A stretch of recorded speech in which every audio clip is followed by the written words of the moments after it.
Hey everybody, it's Janice with Creating Through Chaos, and today we're going to make a farmhouse home sign.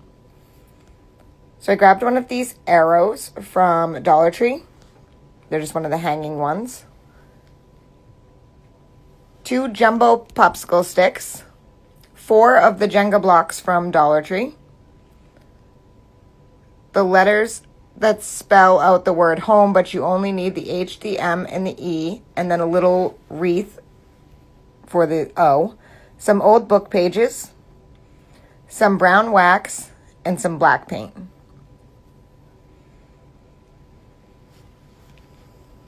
Well, the first thing I did was cut the hanger off of the arrow. And then I cut the jumbo popsicle sticks to size for each side of the arrow. And that's going to be our roof. Then I'm going to take the brown wax, which you can get at Hobby Lobby. I get the small bottles. It's $1.99. And I'm going to stain the arrow, the whole back side of it, and then only the edges on the front.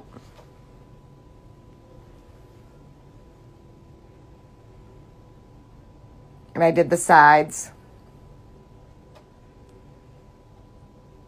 And like I said, on the front, we're going to cover it, so you only need to do the edges.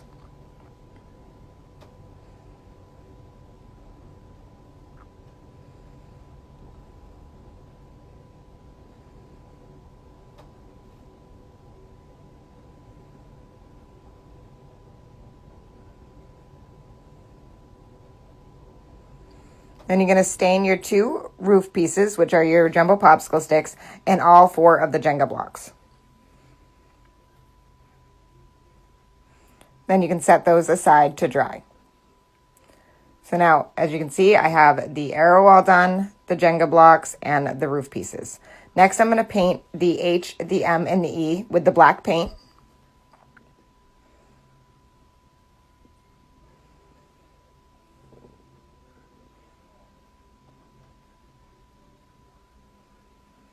Next, I took the book and pages and I just ripped them up and I put some Mod Podge on the arrow. Then I just started gluing down the book pages.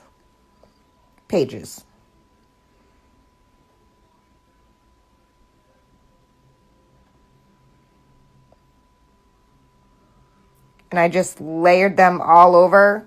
There was no rhyme, reason. I just kept ripping pieces and putting pieces where they needed to go, where there was empty space.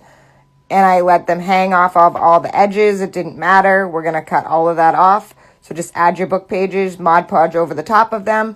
And then I just took an X-Acto knife, a utility knife, and just cut off all the excess paper that was hanging over all of the edges.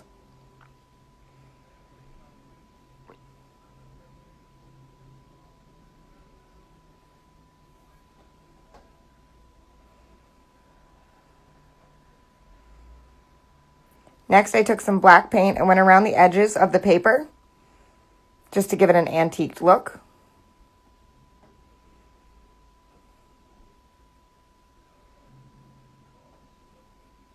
And I used just a dry brush, a very, very small amount of black paint.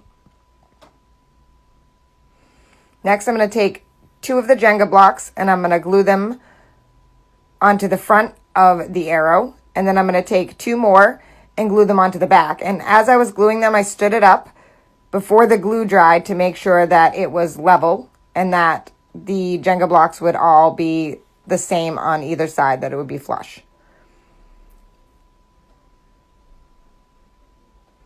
Next, I'm going to glue on the roof.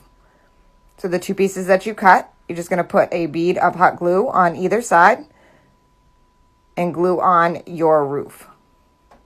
And this takes a minute. You have to hold it to let it get a good seal. And then you repeat the process on the other side.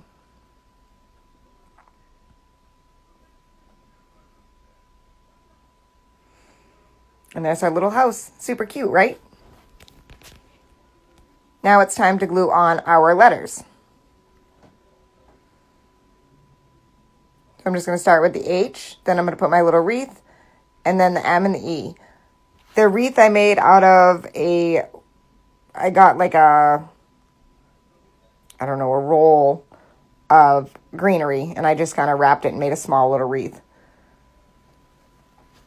I glued that as the O, and that's it. How cute is this? This looks super cute on the tray that I made on my blog post, and I set it next to the milk bottle I made in one of my other videos, so if you want to check those out. And I think this just came out adorable, and I have it sitting on my coffee table in my little tray, and I just think it looks so cute. Isn't that adorable? Thank you all so much for watching, and please don't forget to spread the chaos.